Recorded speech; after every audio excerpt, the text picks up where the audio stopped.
give you a story. So, and this is from personal experience. So, I remember I was telling you about how the enemy is very good at making suggestions.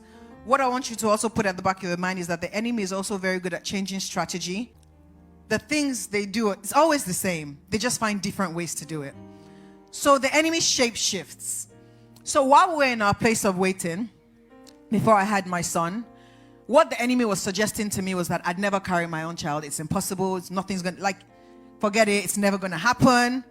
And I had to get to the place where I was trusting God's truths over the lies of the enemy. Then we finally got pregnant. Then the enemy changed strategy. And it changed from you would not be able to get pregnant to, oh, this pregnancy is not going to stay. Because as we've shared before, I'd had a miscarriage and it was a missed heartbeat. So anytime we'd go for a scan, my heart would literally shake, because the last time I went for a scan, that was where we were told they didn't see heartbeats, right? So I would always be so scared. And I just had to pray. I was like, Father Lord, I cannot be in this place for 9 months. Well, they say 10 months. I don't even understand, but 9 months. And I was like, I can't be here. I can't be in this place of constantly being afraid and sighing with relief every time I go for a scan and I see the heartbeats, So I got over that because I kept praying and I kept applying the word of God over the situation. Then the enemy changed strategy again. When he saw that I was not going to believe that lie, then the enemy said, oh, guess what? You're going to have the baby, but you're not going to live to take care of the child.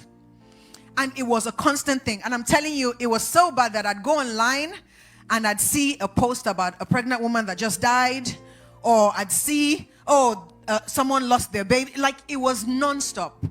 So what I did was I started to pray God's truths over my fears. It caused me so much anxiety. But the Bible also says, cast your cares upon the Lord, because he cares for you. So he wants you to come and lay all your anxieties at his feet. He knows that you're going to have tough times. The storms, inevitable. They're going to come, and this is not a curse.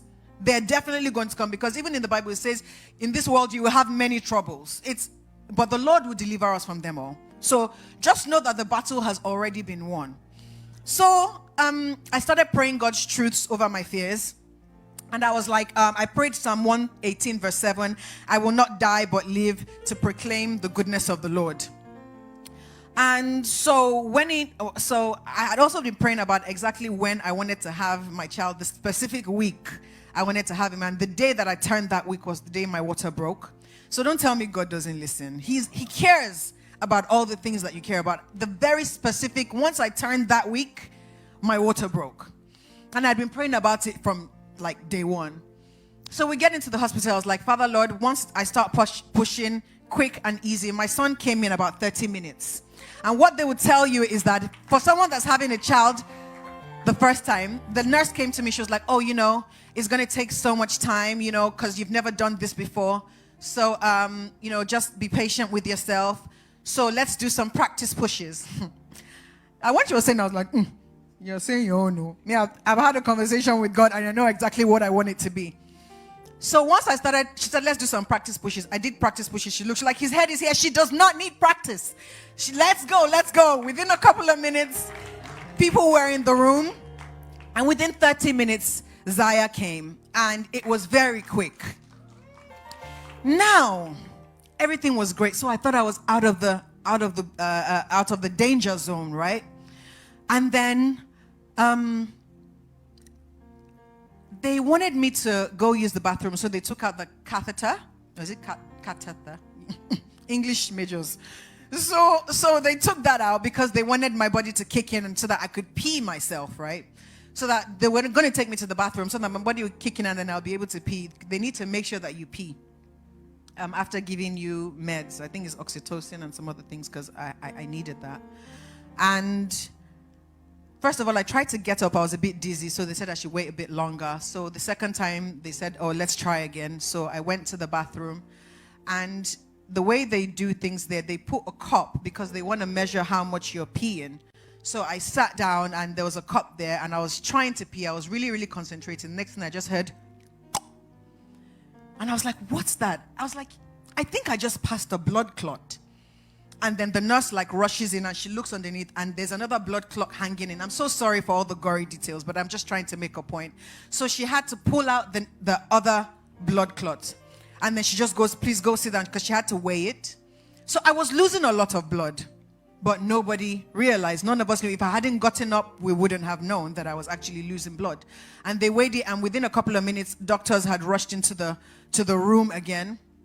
And they were like, oh, because you're not able to pee, my bladder is full, which is putting pressure on my uterus and is stopping my uterus from contracting the way it should after having a baby. You know, it needs to contract to get back to size. So blood was clotting instead of spilling out. And they did something and they were like, oh, don't worry, you'll be fine. All of a sudden, after they left my room, after a couple of minutes, I felt heat rising up my back. And I was just like, Banky, call the doctors, call the doctors, call the doctors. Like I didn't feel like I was okay. And within a couple of minutes, he was trying to call them. They were saying, oh, they'll be there soon. Within a couple of minutes, I was shaking uncontrollably. And I thought I was going to die. And it was like non-stop. Ask him. He was standing by the side. And in that moment, I had no control over my body. And it's the scariest experience you could go through. And the nurses came in. And the doctors came in, they were like, oh, we're really sorry. One was holding my hand, you're okay. I could see Banky with the side of my eye, he was holding my son. And the doctor just said, I'm sorry, I have to do this. And she was putting her hand in and pulling out blood clots, right? So if you know anything about hemoglobin levels, mine went from an 11 to a 7, which is pretty much anemic. That's how much blood I lost. But guess what? God won the battle. Because even in that moment where I was scared and I forgot the seeds I had planted, God remembered the seeds of his truth I had planted over the situation. God does not forget. He remembers. He remembered that I had prayed about the situation, so he was going to come through, because not a jot of his word will fall to the ground. That is just how he operates. That is who he is. That is who we are serving. It is not a suggestion. We're not telling you to gas you up. This is how God operates.